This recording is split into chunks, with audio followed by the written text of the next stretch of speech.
Hey everybody, time for the next Florida video, and we're doing something pretty cool in this one. I know that me and my girlfriend are both pretty excited about this one.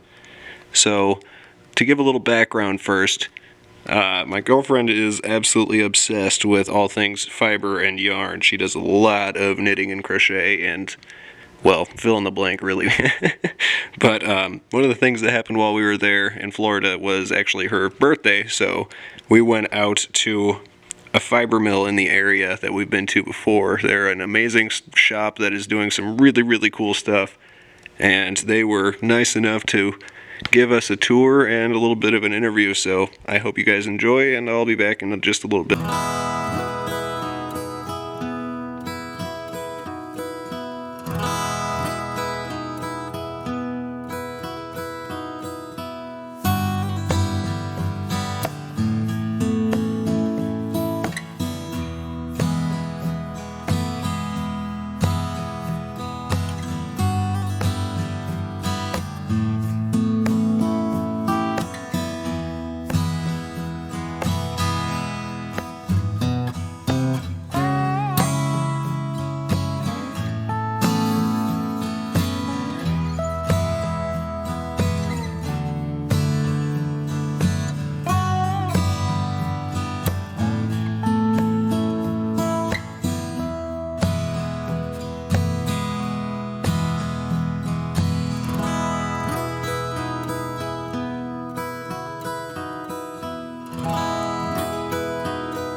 You do basically any type of fiber that's sent to you. Natural animal fibers, specializing in camelids, which would be alpaca, both Syrian wakaya, and wools, pretty much all kinds of wools.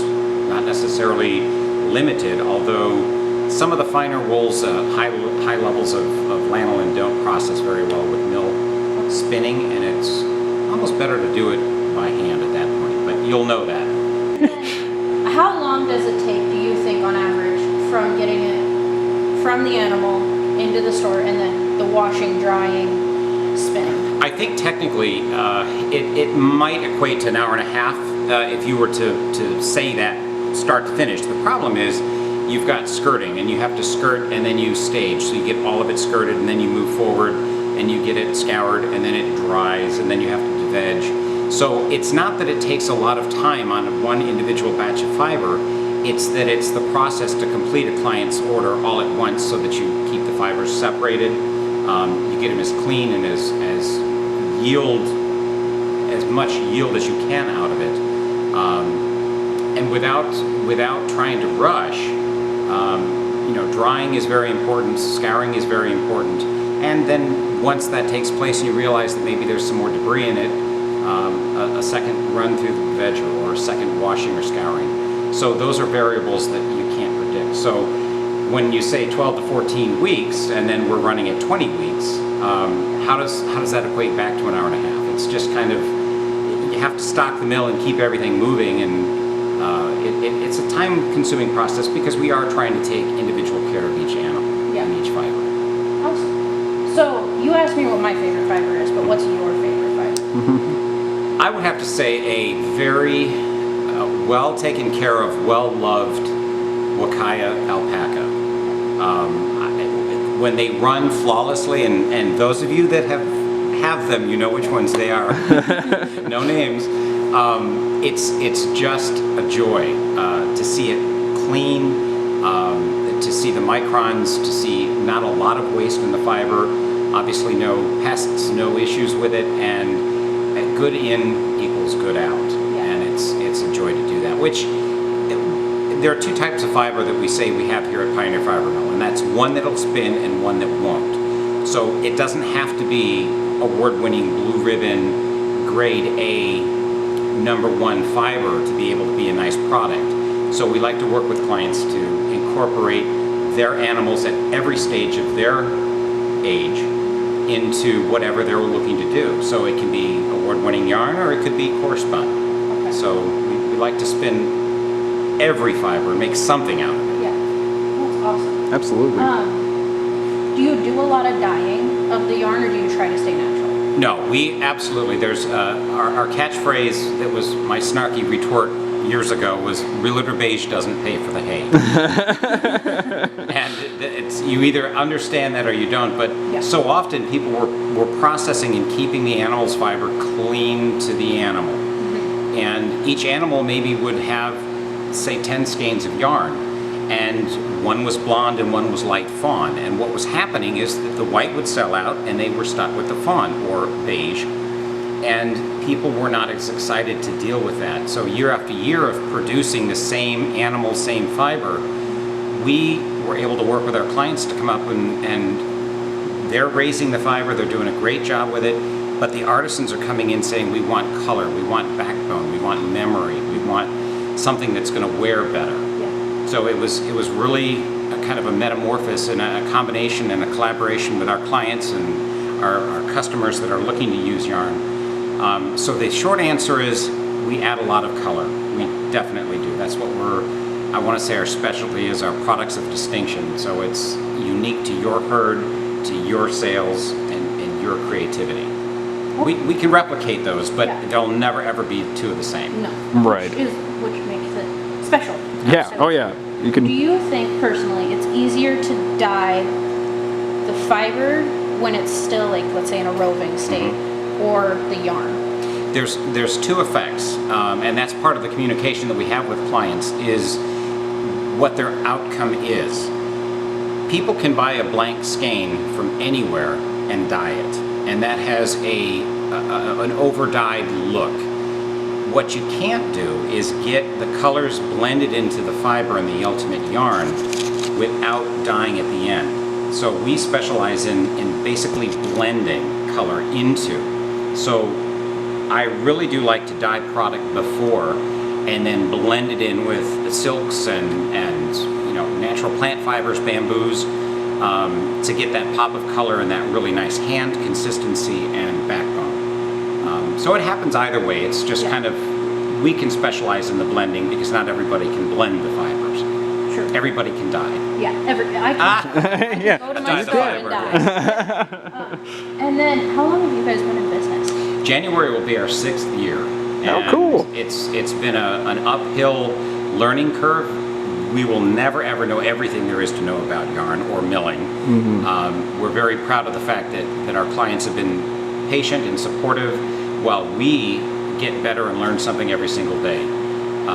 It's a fun journey, and fiber, it's dealing with a large amount of really nice people doing amazing things locally, supporting everybody's small economies, the animal breedings and sales, to the artisans' fiber sales. It's fun to be a part of. It's been very rewarding. Good. Well, I think my last question would just be, I guess, what's your favorite part of the process?